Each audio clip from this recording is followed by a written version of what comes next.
But so why is it only the Falun Gong practitioners? Because the Falun Gong practitioners don't smoke and drink. They're healthy. They exercise. They tend to be healthy. And our phone calls push this point too, that the people want organs from Falun Gong. That's why they would phone the hospitals and ask them if they have Falun Gong available, or prisons if they have them available for transplants. So it's a business decision, in a sense, and it's a business decision. David, that involves the government. It sounds like it's a whole governmental policy as opposed to some crackpot part of the bureaucracy. Is that correct? When the system first cracked down on the Falun Gong, as I mentioned, the Falun Gong community was spread throughout the party, so there was a lot of leakages. And we've actually got the memorandum from Jiang Zemin to the Central Committee of the Communist Party asking for the banning of Falun Gong, so we can see what the reasons were that were given. The banning by the party was in June 1999, and by the state was in July 1999. And initially it was ineffective, and it generated a lot of protests, and there were people coming out to Tiananmen Square and saying, Falun Gong is good, and so on. And the party set up an office called the 610 office, with 610 being June 10th, the date of the banning by the party. I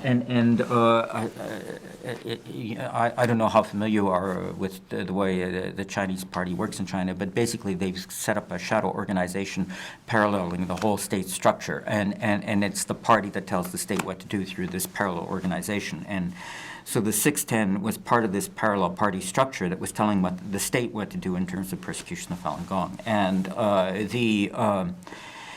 so they set up this structure, and they could see it wasn't working. So then the party called a meeting in November 1999 in Beijing. And again, there's leakage, so we know what went on in the meeting. And they announced a kind of shift in policies, kind of a more severe crackdown on Falun Gong. It said to defame their reputations, to bankrupt them financially, to destroy them physically. Those were the words of the 610 office. So this physical destruction became a party and state policy for the Falun Gong.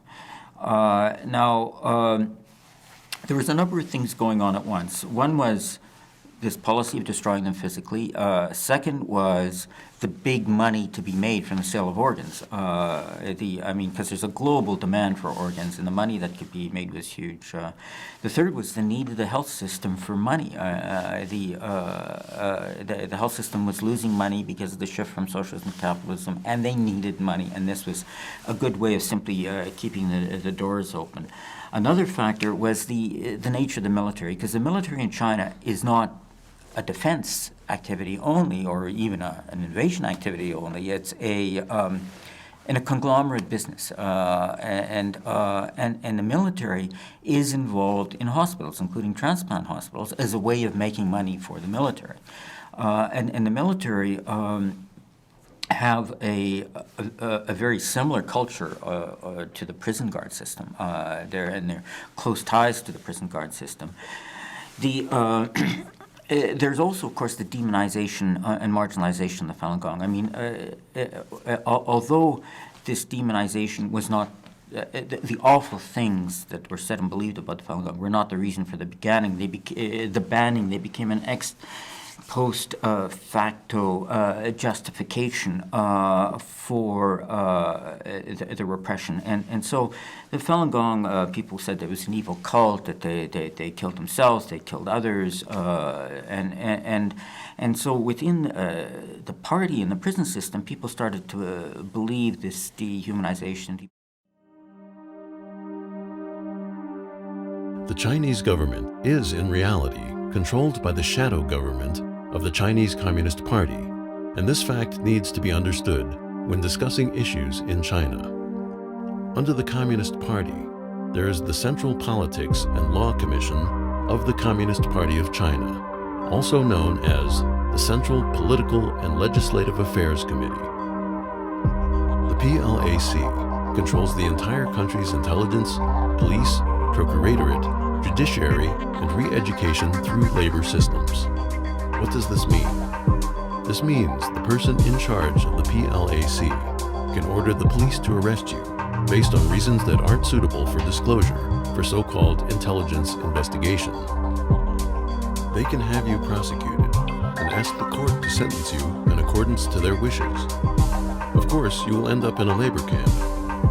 All of this is controlled through one system. There are no checks and balances of power. Under such conditions, laws have basically lost their functions. During the investigation, we also found that the theft and sale of organs was nearly always closely linked with the PLAC system.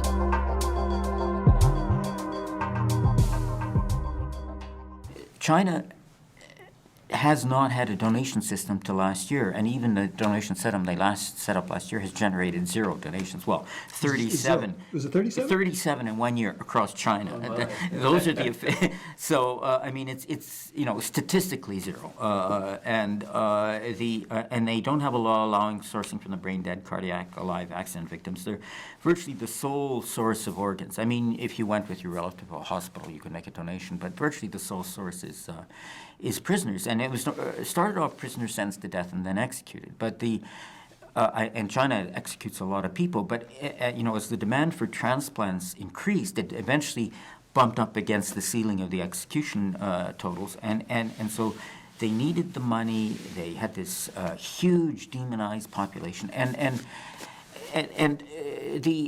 the population of the Falun Gong, they were doing, in the end, or now what they're doing is about 10,000 transplants a year. But the population of the Falun Gong in these re-education labor camps is in the hundreds of thousands. So they had this huge organ donor bank that was available, a lot of money to be made. These were non-persons.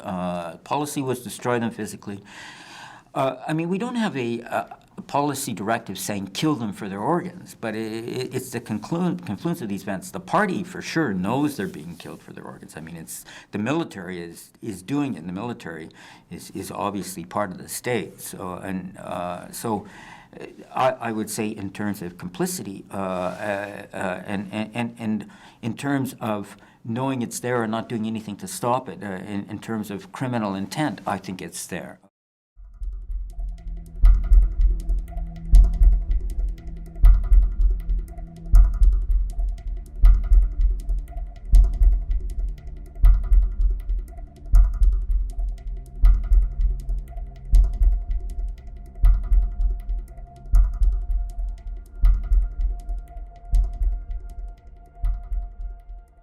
One of the interesting things for me is how little many of us in the U.S. know about this.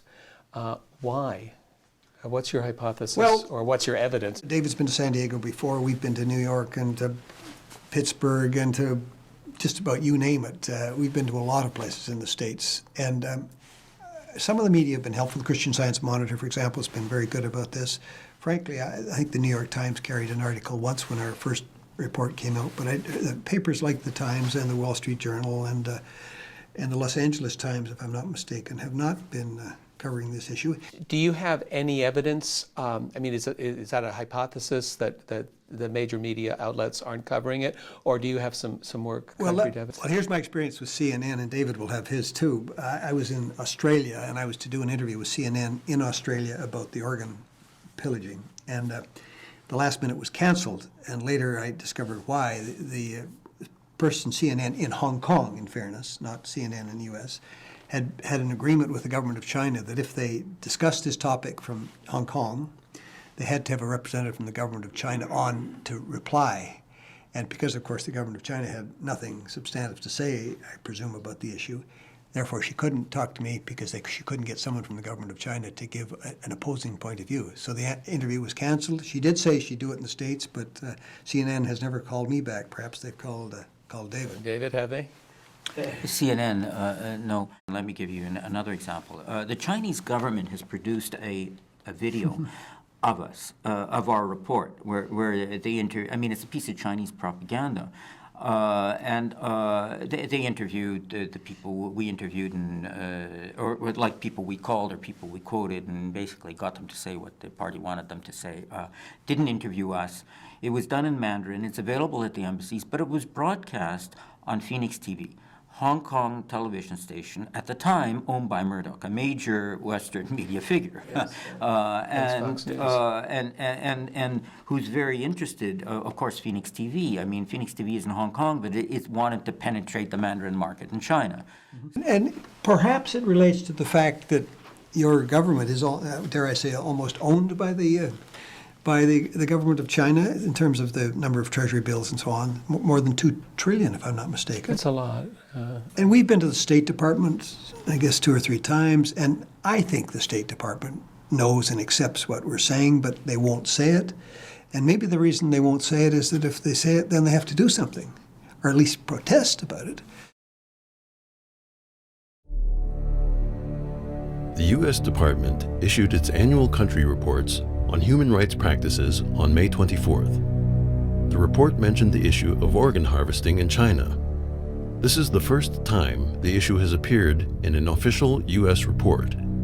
According to the Epoch Times newspaper, this could be linked to the confidential information provided by a senior official from Chongqing. The official fled to the U.S. consulate in Chengdu in February.